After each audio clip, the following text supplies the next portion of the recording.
حضرت اسامہ بن زید فرماتے ہیں رضی اللہ تعالیٰ عنہ کہ ایک مرتبہ کسی کام کے سلسلے میں آپ علیہ الصلوۃ والسلام کے دربار میں گیا، دروازے پہ دستک دی تو آپ علیہ الصلوۃ والسلام تشریف لائے. کوئی چادر نما کوئی چیز آپ نے اوڑھی ہوئی تھی، ایسے محسوس ہو رہا تھا کہ کوئی چیز آپ نے کندھوں پہ اٹھائی ہوئی ہے. تو میں نے اپنا معاملہ دریافت کیا، اپنا سوال جواب لیا. پھر اس کے بعد نکلنے لگا تو میں نے یہ سوال کیا کہ یا رسول اللہ صلی اللہ علیہ وسلم، آپ نے کندھوں پہ کوئی چیز لی ہوئی ہے، تو آپ نے چادر مبارک ہٹائی یا جو کپڑا تھا اس کو ہٹایا تو میں نے دیکھا کہ آپ علیہ الصلوۃ والسلام کے کندھوں پر سیدنا حسن اور سیدنا حسین رضی اللہ تعالیٰ عنہ دونوں سوار ہیں. اور چادر ہٹانے کے بعد فرمایا کہ یہ میرے دونوں پیارے لاڈلے میرے کندھوں پہ سوار ہیں، ان کو میں نے اٹھایا ہوا ہے. اور سیدنا زید فرماتے ہیں کہ پھر اس کے بعد آپ علیہ الصلوۃ والسلام نے دعا دی اور فرمایا کہ اے اللہ، میں ان دونوں سے محبت کرتا ہوں، یہ میرے لاڈلے ہیں، آپ بھی ان سے محبت فرمائیے. اور اسی طریقے سے جو بھی ان سے محبت رکھے اللہ آپ بھی ان سے محبت کرے. یعنی جو حسنین کریمین سے محبت کرے میری امت میں سے، جو بھی حسنین سے محبت کرے اللہ آپ بھی ان سے محبت کرے. تو اس لیے ہم یہ کہتے ہیں کہ حسنین کریمین سے، اہل بیت سے محبت کرنا ایمان کا تقاضا ہے اور اللہ تعالیٰ کی محبت حاصل کرنے کا انتہائی اہم ذریعہ ہے. تو اس لیے ہمارا نظریہ یہی ہے. اور اسی طرح ایک اور روایت میں آتا ہے، اسد الغابہ میں ہے کہ ایک مرتبہ سیدنا حسن رضی اللہ تعالیٰ عنہ اور سیدنا حسین رضی اللہ تعالیٰ عنہ دونوں آپس میں کشتی کر رہے تھے، کھیل کود رہے تھے، بچپنے کا زمانہ ہے.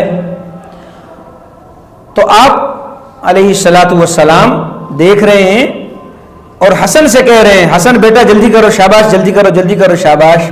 جیسے آپ دیکھتے ہیں نا دو بچے گھر میں کشتی کر رہے ہوں تو چاچا ماما بڑا کیا کہتے ہیں، جی جلدی کرو بھائی، جلدی کرو بھائی، آپ اس پہ سبقت لے جائیں. تو نبی پاک صلی اللہ علیہ وسلم بار بار سیدنا حسن رضی اللہ تعالیٰ عنہ سے فرما رہے ہیں کہ آپ جلدی کریں جلدی کریں، شاباش حسن. اس کی حوصلہ افزائی کر رہے ہیں، اس کا نام بار بار لے رہے ہیں. سیدہ فاطمہ رضی اللہ تعالیٰ عنہ یہ ماجرا دیکھ رہی ہیں، معاملہ دیکھ رہی ہیں، والدہ ہیں، اور فرمایا یا رسول اللہ صلی اللہ علیہ وسلم، آپ بار بار حسن سے کیوں مخاطب ہیں، حسین سے کیوں نہیں مخاطب ہوتے؟ آپ حسن کو شاباش کیوں دے رہے ہیں بار بار؟ آپ حسن کی حوصلہ افزائی کیوں کر رہے ہیں، حسین کی کیوں نہیں کر رہے؟ ماں تھی، ماں نے پوچھا. تو نبی پاک صلی اللہ علیہ وسلم نے جواب میں ارشاد فرمایا، اس لیے حسین کو شاباش میں نہیں دے رہا یا حسین کو میں جلدی کرو اس قسم کے احکامات جاری نہیں کر رہا. اس کی وجہ یہ ہے کہ ادھر سیدنا جبرائیل علیہ السلام تشریف لائے ہیں، وہ سیدنا حسین رضی اللہ تعالیٰ عنہ کے کندھے پہ تھپکی دیتے ہوئے فرما رہے ہیں بیٹا جلدی کرو شاباش جلدی کرو. تو ایک طرف کون ہے؟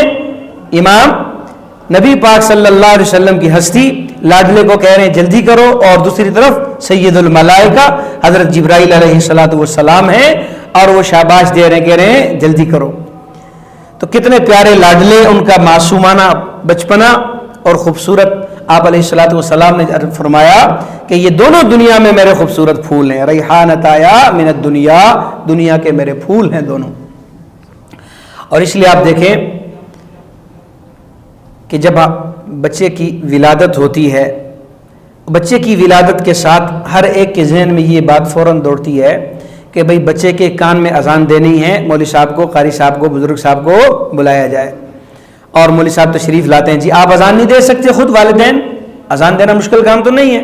نہیں، ہماری خواہش یہ کہ مولوی صاحب اذان دیں، کوئی نیک آدمی اذان دے. اور آپ دیکھیں جب سیدنا حسین رضی اللہ تعالیٰ عنہ اور حضرت سیدنا حسن رضی اللہ تعالیٰ عنہ کی پیاری ہستیاں، کہ جب آپ کے کان میں اذان دینے کا وقت آیا، باری آئی، تو اذان دینے والی شخصیت کون ہے؟ نبی پاک صلی اللہ علیہ وسلم کی. امام الانبیاء کان میں اذان دے رہے ہیں. پھر دوسرا مرحلہ آتا ہے کہ بچے کو گٹھی دینی ہے.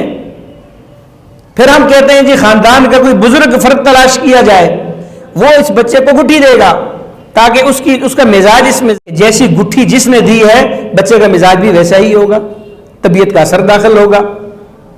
بہرحال یہ مزاج اگر درست ہے یا نہیں الگ بحث ہے، لیکن یہ عمومی مزاج پایا جاتا ہے. اس لیے ہمارے ہاں ذوق کیا ہوتا ہے، اپنے خاندان کے بڑے بزرگ سے، حلیم طبع شخصیت سے، نیک فطرت سے ہم کہتے ہیں اپنے بچے کو گٹھی دیں اور قربان جائیں۔ سیدنا امام حسن حسین رضی اللہ تعالیٰ عنہما کی باری جب آتی ہے تو گٹھی دینے والی شخصیت کون ہے؟ نبی پاک صلی اللہ علیہ وسلم کی پیاری ہستی ہے، اور اپنا لعاب دہن آپ نے ان کے منہ میں داخل فرمایا۔ اور اسی طریقے سے آپ دیکھیں، آپ کہتے ہیں جی 7 دن ہو گئے جی، بچے کا عقیقہ کرنا ہے جی، والدین کو فکر لگی ہے جی۔ اب ان دونوں نواسوں کی، لاڈلوں کی باری آئی تو عقیقہ کرنے والی شخصیت پھر نبی پاک صلی اللہ علیہ وسلم کی ہے، جو خود عقیقہ فرما رہے۔ تو پیدائش سے لے کے، بچپنا سے لے کے سارا عرصہ آپ دیکھیں، پھر نماز کی حالت میں ہیں، کندھوں پہ آ کے سوار ہو گئے ہیں۔ صحابہ فرماتے ہیں کہ نماز کی حالت میں سجدہ لیٹ ہو گیا تو ایک صحابی نے بعد میں سوال کیا، یا رسول اللہ صلی اللہ علیہ وسلم کوئی حکم تبدیل ہو گیا یا کیا معاملہ ہو گیا، یا بھول چوک ہو گئی، یا کوئی معاملہ ایسا ہوا کہ آج آپ کا سجدہ لیٹ ہو گیا؟ تو فرمایا سجدہ اس لیے لیٹ ہوا کہ یہ دونوں لاڈلے میرے کندھوں پہ سوار ہو گئے تھے، اس لیے میں نے مناسب نہ سمجھا کہ ان کو فوراً ہٹا دوں، لہٰذا میں نے سجدے میں تاخیر کر دی اور یہ میرے کندھوں پہ سوار رہے۔ اتنا پیار تھا نبی پاک صلی اللہ علیہ وسلم کو اپنے ان پیارے لاڈلوں سے، پیارے نواسوں سے۔ اور اسی طریقے سے ایک اور روایت میں آتا ہے کہ آپ علیہ الصلوۃ والسلام یہ خطبہ ارشاد فرما رہے ہیں، ممبر پہ جلوہ افروز ہیں، بیان ارشاد فرما رہے ہیں، تو اتنے میں سیدنا حسن اور سیدنا حسین رضی اللہ تعالیٰ عنہ یا ان دونوں میں سے ایک گرتے پڑتے آ رہے ہیں، چھوٹے بچے تھے۔ تو آپ علیہ الصلوۃ والسلام کی جو ہی نظر پڑی تو آپ نے فوراً اپنا خطبہ وہیں پر آپ نے ادھورا چھوڑ دیا اور ممبر کو چھوڑا اور فوراً چل پڑے اپنے نواسوں کی طرف اور انہیں اٹھا کر سینے سے لگایا، بوسہ دیا، پیار محبت، اور اس کے بعد قرآن کریم کی آیت کریمہ تلاوت کی، انما اموالکم واولادکم فتنہ۔ اور یہاں پہ آپ علیہ الصلوۃ والسلام نے فرمایا کہ اللہ تعالیٰ نے بالکل درست فرمایا ہے کہ تمہارا مال، تمہاری اولاد تمہارے لیے آزمائش ہے۔ یعنی انسان جب محبت میں گرفتار ہوتا ہے نا تو اس کے لیے آزمائش بن جاتی ہے۔ تو اولاد کی محبت، اس سے آپ یہ اندازہ لگائیں کہ نبی پاک صلی اللہ علیہ وسلم نے فرمایا کہ میں نے اس لیے اپنے لاڈلوں کو جب دیکھا وہ گرتے پڑتے آ رہے ہیں، مجھ سے رہا نہ گیا، میں نے بیان بھی چھوڑ دیا، واعظ و نصیحت بھی چھوڑ دی، اپنی جگہ بھی چھوڑ دی، ممبر بھی چھوڑ دیا، اور فوراً آگے ہو کے اپنے لاڈلوں کو سینے سے لگا لیا۔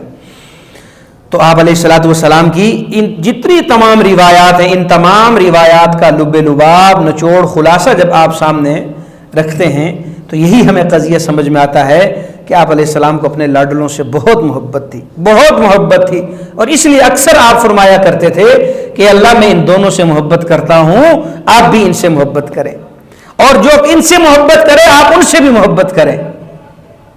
اور قیامت تک کے لیے اگر آج بھی ایک مسلمان راسخ العقیدہ سنی یہ نظریہ رکھتا ہے کہ ہمارا سیدنا حسن اور حسین رضی اللہ تعالیٰ عنہ سے محبت ہمارے ایمان کا لازم حصہ ہے، تو ہمیں نبی پاک کے ارشاد گرامی پر مکمل اعتماد اور یقین ہے کہ اللہ تعالیٰ کی محبت ہماری طرف متوجہ ہے۔